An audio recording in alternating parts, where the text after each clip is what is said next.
everybody, my name is Nevyn, and I would like to welcome you once again back to Bytes here on pixelattack.net. Today's game is Darkest Dungeon by Red Hook Studios, and it's awesome! This is a turn-based dungeon-crawling roguelike with sort of town-building advancement and character management. I know it sounds kind of weird, but I'll go into details. As you play through dungeons, your characters will get stressed. That's this little bar right here. When that reaches the top, they'll be tested, and they will either go negative or go positive, and that affects the rest of the dungeon run. In order to lower stress in town, you have to come to a place like the tavern or the abbey. You take your character and you drop him in one of the slots. Now, as you can see, I can't drop Dismas here or here. That's because of two character traits that he has. One, he's a known cheat, so he's not allowed to gamble in town. The other is that he's got resolution. He will never drink while in town, and that's because it's really funny. Pretty much everything you do affects the characters in some way. So the reason that he's got resolution is one night I took him to the tavern and I told him to drink to relieve his stress, and he had a particularly bad time, so he decided to just never drink again. And various characters get various things like that. Throughout the game, you get new characters through the stagecoach. After every expedition, there's somebody new here, and you can grab them and take them into your roster. And every single thing in town can be upgraded to get, for example, the stagecoach. You can get more characters from the stagecoach each visit, and the hero barracks, you can have more characters in your roster. Then there's the guild, which, you know, you can learn new skills and stuff like that. So bring this guy here, I can learn new skills. If I had instruction mastery 1, I could get these skills and he would be even better, and I could customize abilities and stuff like that. The sanitarium takes care of mental and physical illnesses, so I can drag him here and get rid of any of these debuffs that he has on his character. And there are various other things that do other things, none of which I have really any use for right now. So, without further ado, let's go ahead and embark. Here, you choose a quest. We're going to go ahead and not go to the well because that's level 5. We're going to choose a nice little... we're going to choose a nice, easy quest for us. All we have to do is get in here and gather 3 holy relics. Sounds easy enough, right? No!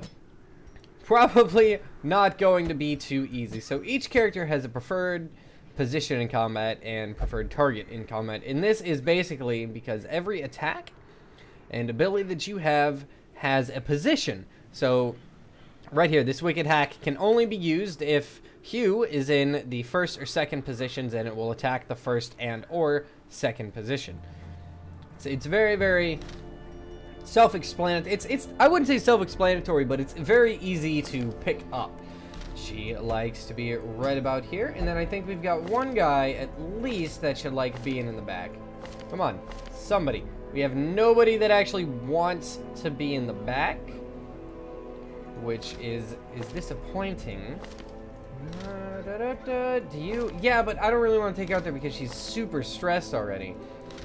So we will just take Dismas. Then you go to pick your provisions. Now, it's important to note that these only stay for the specific expedition that you are going on.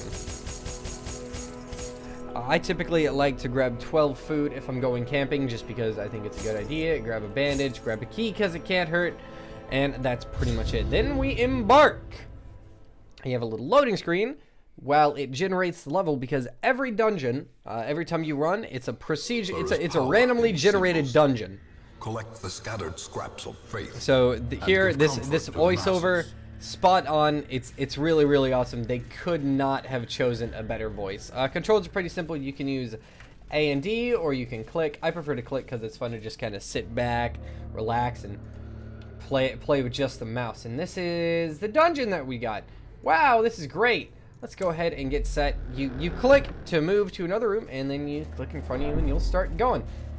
Now, it's important to note that pretty much everything that happens in the dungeon that has an effect on your characters. As you can see, just being in the dungeon will generate stress. As we saw from, I forgot her name. So Dismas, you're in the back. What can you do? Well, you can pistol shot these two guys right here.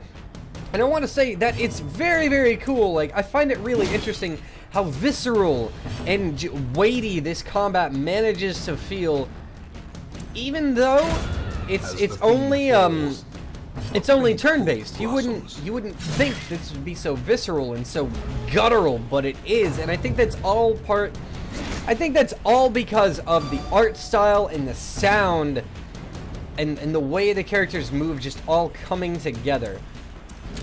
I'm taking aim because he can't do anything else, and if you just skip a turn, your character will actually get more stressful. It's all super, super important to note and pay attention to.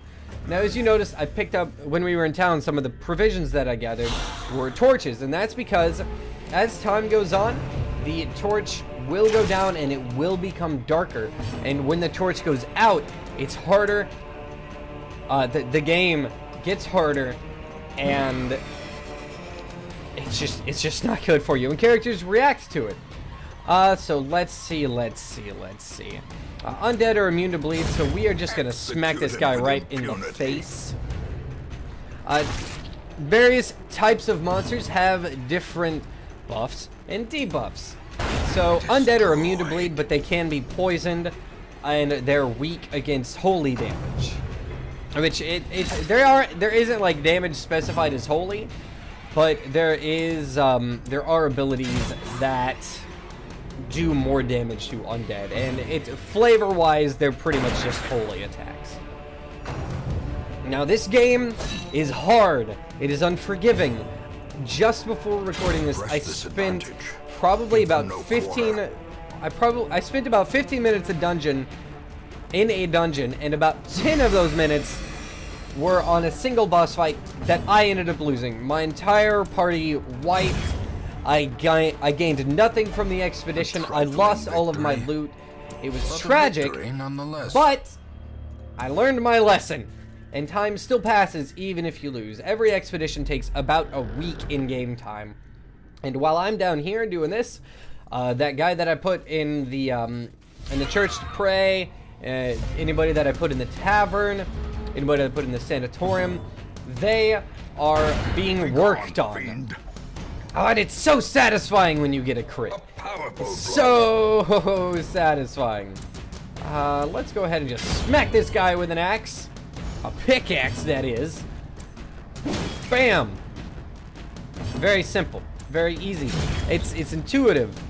There's a lot to pay attention to, and there are a lot of traits. You also need to worry about starvation, so you need to be sure to pick up plenty of food before you leave. And we are just getting really, really lucky with all of these interactive objects in the environment. Normally, it's not so easy, and this door can be kind of hard to click on. You can't. It's not really easy to tell when you're moused over it. But this is an early version of the game, so it makes sense. It's forgivable for that. They'll be making tweaks and improvements. Right now, this game is on PC. It's on Steam for $19.99, and ow, trap. It's on Steam for $19.99, and I would say that it's definitely worth it. It's paid for itself already with how much I enjoy this, and how I love this game. It's awesome. That is all the time that we have for this episode. I would like to thank you guys for watching as usual. If you have any questions, or perhaps have any games that I could play on this here Indie Bytes, any recommendations, go ahead and just send them my way. Either leave a comment in the description below, or shoot me a tweet. My handle is @ForkH on Twitter. You can also send me an email at nevyn@pixelattack.net. That is it for this episode. I will see you guys next time. Bye! For the love of games!